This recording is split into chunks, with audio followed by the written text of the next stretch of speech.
News out of the U.S. Mint today confirms a temporary shutdown of the West Point facility, the largest American Eagle bullion coin minting facility within the U.S. Mint. Apparently, one of the facility's police officers recently tested positive for COVID-19. During this viral shutdown, no new U.S. Mint bullion coins will be produced, and allocations of these products are indefinitely suspended as well. Here is the communication announcing this difficult news today.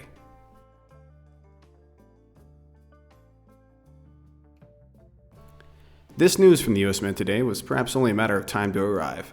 The U.S. Mint shutdown is now added to a long list of other government bullion mints and major precious metal refinery shutdowns over the last few weeks of time.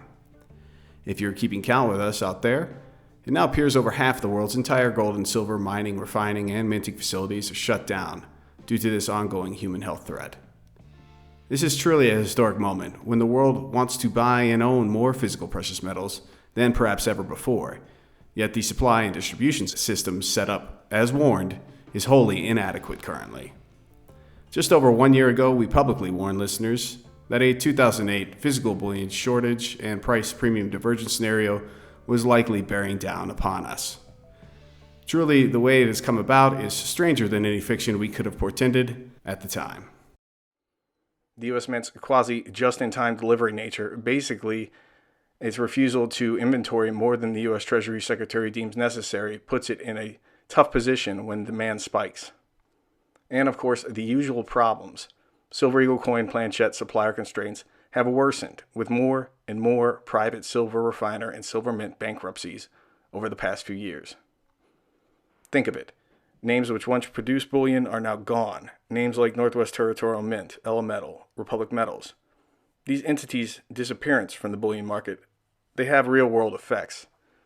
It diverts much former silver bullion round and bar demand towards still functioning mints like Silvertown or Sunshine Minting Incorporated. The Sunshine Mint not only has more demand for its private label silver bullion bars and rounds as a result of this, it also remains perhaps the biggest Silver Eagle planchette provider to the U.S. Mint today, and for now many years.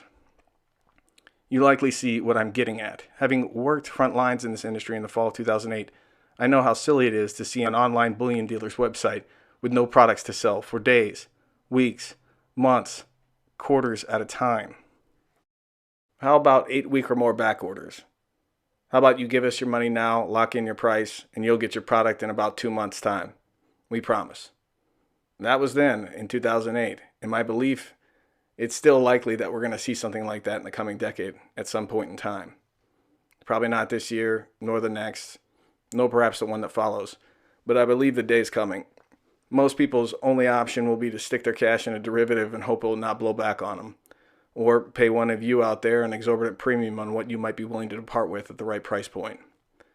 But I digress to close over yesterday's U.S. Silver Eagle coin halt from the U.S. Mint. In the show notes for this week's podcast, I'm going to leave you a blog article I wrote last night on SD Bullion about this exact subject. My article covers in full detail many of the negative contributing factors ongoing with the silver bullion industry supply-side manufacturing, and how the U.S. Mint's mandate by law to provide gold and silver bullion coins to the public ultimately works. If you believe that our Fort Knox gold was audited in 2017, or that since this past Christmas Eve's low point and subsequent rebound in U.S. stock market prices was simply free market value buying, well, you might also believe this same individual who now maybe has mastered high-volume manufacturing and perhaps alchemy as well. All the Silver Eagle planchettes we demand and maybe some $1,500 an ounce palladium bullion tonnage will show up in markets en masse if perhaps this one individual can make a few phone calls. Hello out there, this is James Anderson with SDBullion.com. The Wall Street Journal reported over the weekend how dislocated, diverged, and incoherent the derivative versus physical precious metal markets are at the moment.